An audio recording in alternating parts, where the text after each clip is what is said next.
So, depending on the severity of the rupture, I would say 90% of these patients, they're going to be immobilized in a splinter cast for 2 weeks. We bring them in, we cut the cast off, we take a look at the skin. Skin's good, we take the stitches out, we put them back into a cast. Almost all Achilles ruptures are casted for a minimum of 4 weeks.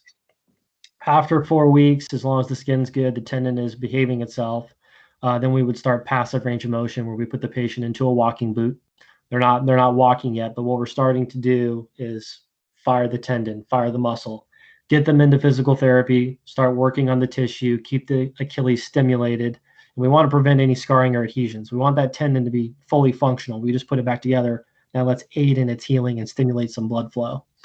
Normally, we will continue the passive range of motion and the non-weight bearing, normally until about postoperative week 8. After postoperative week 8, we initiate like assistive device supported walking, and so crutches with a knee scooter and a walking boot. And then we would ramp up activity.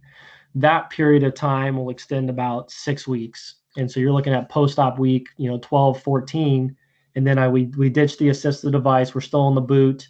Patient's doing really well. We start to phase out of the boot, and we start to kind of increase and ramp things up. Physical therapy is really the long and tedious part of it. And so most patients are back into a shoe between post-op week 12, week 16.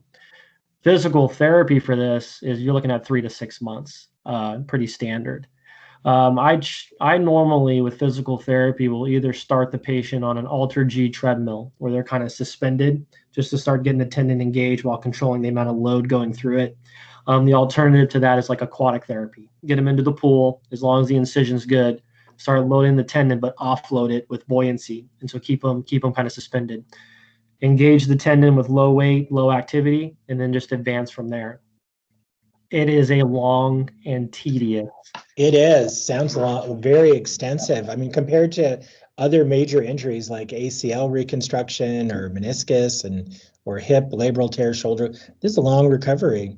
It's a very, very long recovery. You look at all the data or like athletes that are recovering from ACLs. And so there was a string of ACL tears in the NFL, and they're all on track to start playing early next season and be ready for training camp.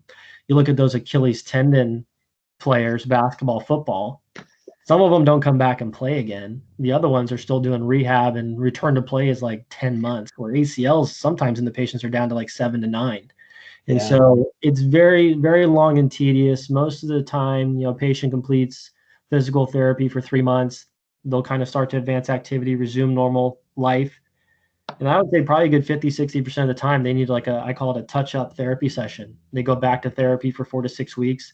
And this is all about calf muscle power. Most of those patients are still complaining about, well, it's still my bad leg. It's still the weak leg. And we really expect that for about, 12 to 18 months. Sometimes 24 months, depending on the host patient. And so it's very long and tedious, and it's just the nature of the Achilles tendon. It's just the area where the rupture occurs has poor blood supply. It's very slow to heal. And so we just have to take our time, be patient with it. And that's really the complexity of the Achilles comes from the slow healing, because none of the other stuff with it is overly challenging to the surgeon or to the doctor. It's really challenging to the patient because of we're Americans, we're impatient. We want it fixed and done, and that's just not how the Achilles behaves.